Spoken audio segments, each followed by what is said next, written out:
ஏன் உங்களுக்கு விசுவாசத்துல நிற்க முடியல? ஐயோ என்னால தாங்க முடியல, ஐயோ என்ன கஷ்டமா. காரணம் என்ன? நீங்க தேவனை விட்டுட்டீங்க. அப்போ வியாதி படுக்கையில தாங்குவார் என்று சொல்லக்கூடிய வேத வசனம் உங்களுக்குள்ள கிரியை செய்யாது. வலியம் வேதனை கூட தான் செய்யுமே தவிர குறையாது. மனபாரங்களும் சந்தேகங்களும் இருமனங்களும் அதிகமாகுமே தவிர குறையாது. கொஞ்சம் யோசிங்க. நீங்க எல்லாம் பின்மாற்றம் நடந்து கீழ் நோக்கி போறீங்க. ஆனா இந்த உலகத்துல ஒரு சிறு கூட்டம் இருக்கதான் செய்யுது. படுக்கையின் மேல் வியாதியாய் கிடக்கிற அவனை கர்த்தர் தாங்குவார். அவனுடைய வியாதியிலே அவன் படுக்கையை முழுவதும் முற்றிலும் மாற்றி போடுவார். வேத வசனம் தான் தாங்குவார். இப்போ உங்களுக்கு தாங்கக்கூடிய பலன் இல்லை. அந்த கர்த்தர் தாங்குவாராக உங்களுக்குள்ள இல்ல. ஏன்னா அவருக்கு நீங்க உங்க வாழ்க்கையில முதலிடம் கொடுத்ததே இல்லை. அவருக்கு பயந்ததே கிடையாது. வாழ்க்கையில ஜீவியத்தில் ஜெபம் உண்டா? ஜெபமே கிடையாது. அப்ப எங்க தேவன் தாங்குவார்? நீ தான் தேவனுக்கு தூரமா போயிட்டு. அப்போ உங்களுடைய வாழ்க்கையில நீங்க யோசித்து பாருங்க, உங்களுடைய நிலைமை எப்படி இருக்குதுன்னு, உங்களுடைய ஜீவியம் எப்படி இருக்குதுன்னு. 1 சாமுவேல் 7:12. அப்பொழுது சாமுவேல் ஒரு கல்லை எடுத்து மிஸ்பாவுக்கும் சேனைக்கும் நடுவா நிறுத்தி, இம்மட்டம் கர்த்தர் எங்களுக்கு உதவி செய்தார் என்று சொல்லி அதற்கு எபனேசர் என்று பெயரிட்டான். பாருங்க, இங்க இம்மட்டும் என்று சொல்லும் போது இனிமேலும் அவர் நினைச்சுவாரு உதவி செய்யக்கூடியவரா இருக்கிறார். ஒரு ஆகாய விமானத்துல ஒரு பொடி இருந்து அவன் பிரயாணம் பண்ணிட்டே இருக்கான். அப்ப அங்க இருந்த எல்லாருக்குமே ஆச்சரியம். அவன் கூலா இருந்தான், அவன் பாட்டுக்கு இருந்துட்டே இருக்கான். அப்ப பக்கத்துல எல்லாரும் பார்த்தாங்க, அப்பாவும் இல்லை அம்மாவும் இல்லை கூட யாருமே இல்லை, இந்த பையன் பயமே இல்லாம இருக்கிறானே. அப்ப கொஞ்ச நேரம் கழிஞ்சு ஒருத்தர் போய் கேட்டாரு, இந்த சின்ன பிள்ளை உனக்கு பயம் இல்லையா இதுல இருந்து போறதுக்கு அப்படின்னு.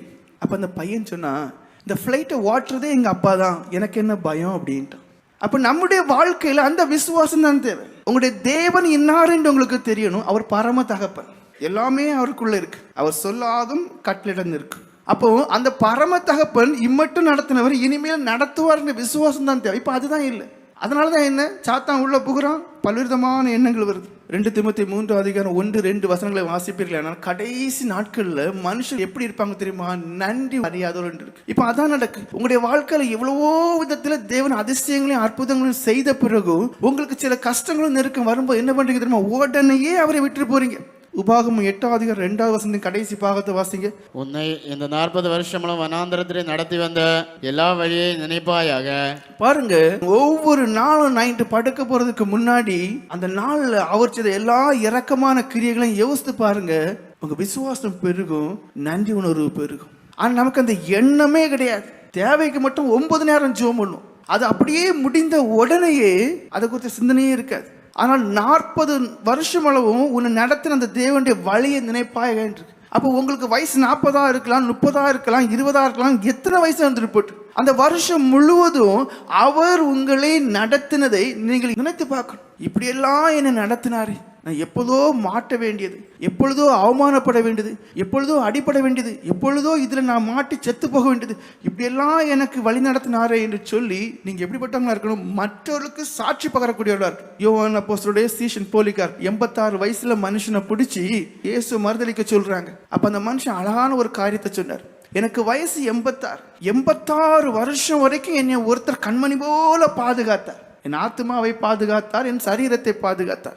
நான் இப்போ அவரை எப்படி மறுதலிக்க முடியும்? நான் அவரை மறுதலிக்க மாட்டேன். அதான் விசுவாசமும் நம்பிக்கையும் வருது. நன்றி உணர்வு. அப்ப கட்டளை வருது. எப்படி கட்டளை வருது? அவரை கட்டி தீயில எரிங்க. அப்ப அவர் சொல்றாரு, நீங்க என்னை கட்டாண்டான், நான் மற்றவங்களை போல ஓடி சாட எல்லாம் மாட்டேன், என் தேவனுக்கு துரோகம் பண்ண மாட்டேன். அவருக்கு துரோகம் பண்ணனா என்ன? நான் ஓட வேண்டியது இருக்கும். நான் பண்ணவே மாட்டேன். என்னை கட்டாமலே நீங்க எரிங்கன்னு சொன்னார். அப்படியே அவரை கட்டாமலே வைத்து எரிச்சாங்க.